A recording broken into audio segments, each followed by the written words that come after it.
اب حاجی 9 ذی الحجۃ الحرام عرفات کے میدان میں جاتا ہے، 8 کو منا کی رات گزارنے کے بعد صبح عرفات کے میدان میں. اب جب عرفات کے میدان میں جاتا ہے نا، تو عرفات کے میدان کی یہ خاصیت ہے کہ بندہ وہاں جو دعا کرتا ہے رب تعالیٰ قبول فرما لیتا ہے. حضور جان کائنات صلی اللہ علیہ وسلم نے بھی دعا مانگی تھی، مشکات کے اندر موجود ہے. میدان عرفات زوال آفتاب سے لے کر غروب آفتاب تک حضور مستقل طور پر اپنی امت کے لیے دعا مانگتے رہے. کہو نا یار سبحان اللہ. اپنی امت کے لیے ہر جگہ اپنی امت کو یاد رکھا ہے. ولادت ہوئی سجدے میں ہے، کان لگا کر سنا تو آواز آ رہی ہے امتی امتی. اتنا اپنی امت کو یاد رکھا. پھر معراج پر تشریف لے گئے. معراج پر رب سے ملاقات، لیکن وہاں بھی اپنی امت کو نہیں بھولے نا. وہاں پر بھی یاد رکھا کہ میری امت کو مولا، میری امت کو دیکھ مولا، میری امت پر کرم فرما. وہاں بھی امت کو یاد رکھا. پھر جب آپ کا وصال شریف ہوا، قبر شریف میں اتارا گیا، مزار شریف میں آپ کے لب مبارک ہل رہے تھے. حضرت عباس رضی اللہ تعالی عنہ آپ فرماتے میں نے کان لگا کر سنا، اس وقت بھی آواز آ رہی تھی امتی امتی امتی. میدان عرفات ہو امتی. اللہ تعالیٰ فرمائے محبوب ہم نے تمہیں 3 دعا کا اختیار دیا ہے، مانگو. پہلی دعا میں کہا مولا میری امت کو بخش دے، دوسری میں کہا مولا میری امت کو بخش دے، تیسری قیامت کے دن کے لیے روک لی.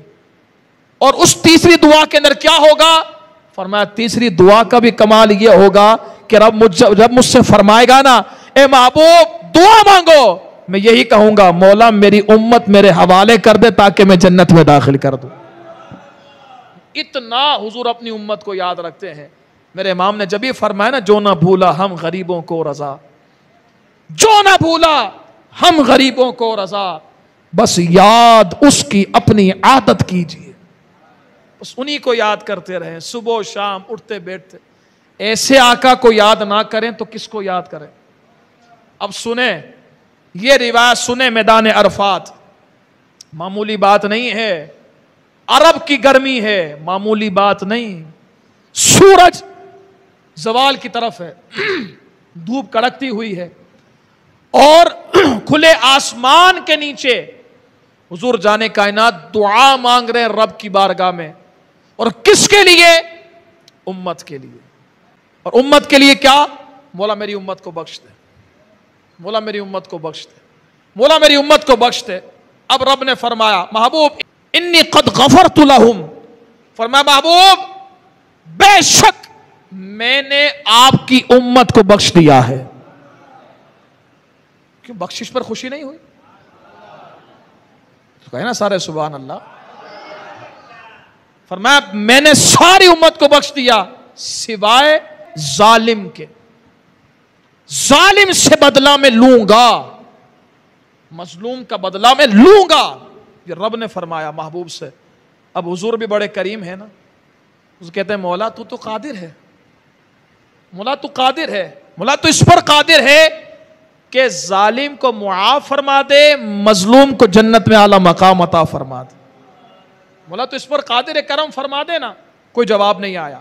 میدان عرفات میں یہ دعا مانگی جا رہی ہے. جب یہ کہا گیا کوئی جواب نہیں آیا. پھر آپ غروب آفتاب تک یہ دعا مانگتے رہے. جیسے غروب آفتاب ہوا آپ مزدلفہ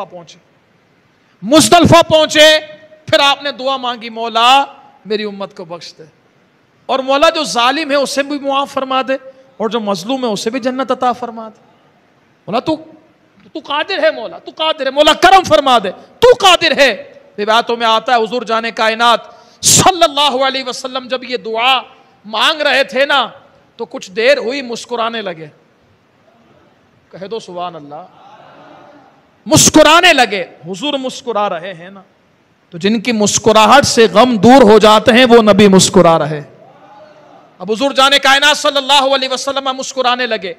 جیسے حضور مسکرانے لگے نا تو صدیق و فاروق رضی اللہ تعالی عنہما آپ تشریف فرماتے حضور کی بارگاہ میں حاضر تھے. عرض کرتے حضور ایسے مواقع پر ہم نے آپ کو مسکراتا ہوا نہیں دیکھا. حضور یہ مسکرانے کی وجہ کیا ہے؟ سبب کیا بنا؟ اللہ آپ کو ہمیشہ مسکراتا رکھے. لیکن اے آقا ہم نے آپ کو کبھی اس موقع پر مسکراتے ہوئے نہیں دیکھا، وجہ کیا ہے؟ اب جملہ سنیں توجہ کے ساتھ. حضور جان کائنات صلی اللہ علیہ وسلم فرماتے ہیں میرے صحابہ جو میں دعا مانگ رہا تھا نا رب سے، کون سی والی؟ کہ مظلوم کو بھی بخش دے، ظالم کو بھی معاف فرما دے، وہ دعا رب نے میری قبول فرما لی ہے. اور جب دعا رب نے قبول فرما لی تو کہتے ہیں جب میں نے شیطان کو دیکھا نا تو شیطان ہائے ہائے او ہو اور اپنے سر پر مٹی مارتے ہوئے جا رہا تھا کہ یہ کیا ہو گیا، یہ کیا ہو گیا، رب نے تو مصطفیٰ کی ساری امت کو بخش دیا ہے، یہ کیا ہو گیا. کہتے جب میں نے اس کو اس انداز میں دیکھا نا میں مسکرا دیا. یعنی کیا پتا چلا؟ یہاں سے علماء یہ بات فرماتے ہیں کہ عرفات کے میدان میں کوئی جائے تو حاجی کے حقوق اللہ معاف ہو جاتے ہیں، اور جب حاجی جائے مزدلفہ میں اور رب سے مانگے تو اللہ تعالیٰ حقوق العباد یعنی بندوں کے جو حق ہیں وہ بھی معاف فرما دیتا ہے. لیکن یہاں پر تھوڑی سی تفصیل ہے. وہ تفصیل کیا ہے؟ حقوق اللہ کے گناہ تو معاف ہو جاتے ہیں، لیکن ایسے حقوق اللہ یعنی نماز ہے، زکوٰۃ نہیں دی ہے یا روزہ نہیں رکھا ہے، اس کی قضا لازم ہے، قضا کرنی ہے. اور حقوق العباد میں ایسا معاملہ ہے کہ اگر کسی کا مال دبایا ہے تو اسے ادا کرنا ہے. ہاں جو اس کا گناہ ہے رب نے اپنی رحمت سے معاف فرما دیا ہے.